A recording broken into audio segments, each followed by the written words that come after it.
Now, one of the things that you also mentioned, Randy, is DCShadow attacks are hard to pick up. So let's go in.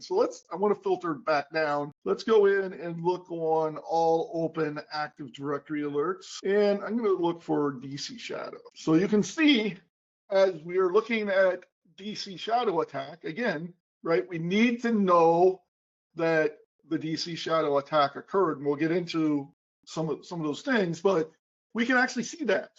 You mentioned, Randy, some very specific things that would occur inside of that DCShadow attack if it occurred in my environment. So guess what? Cayosoft Guardian Protector, not only SPNs, very cool. Exactly. So we can actually tell you, hey, by the way, this is not a domain controller. I used Mimikatz last night to basically perform a DCShadow attack in the environment, and I wanted to be able to show you the details behind that attack. So this, again, would generate an alert into Microsoft Teams, your Exchange, wherever you have your alerting configured inside of Guardian Protector.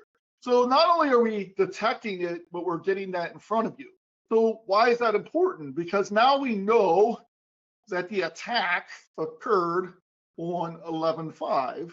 So we need to, I mentioned, there's some things that we might want to pay close attention to. So we can see that, hey, by the way, this computer was being updated, those service principal names. So that's the attack of the DCShadow. We know that. There's our machine here that performed the attack. Oh, by the way, Randy, didn't you say no, you're doing a DCShadow, you're registering it for a very short period of time, and then you're cleaning up that attack? Yeah, so you got the cleanup too. So, hey, by the way, we can see the cleanup.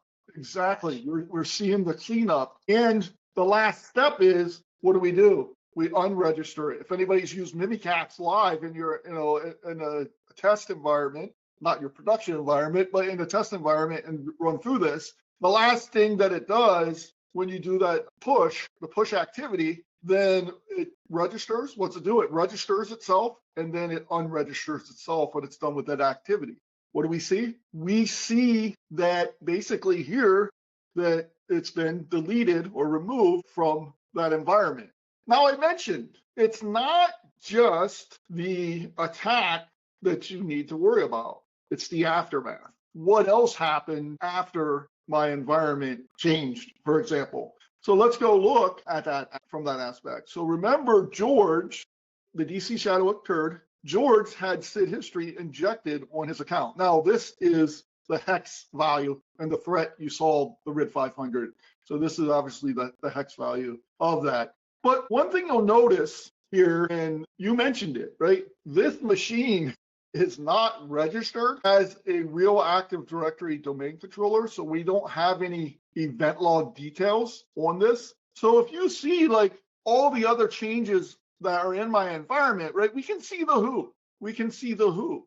But because this was done during the attack of the DCShadow, we don't see the who. It was done, we don't have any of the traces of that. So we know that the initiator in this case, because of, we already know, we can tie those together, right? We know that the DCShadow occurred. We can see all the settings. We see that it was deleted.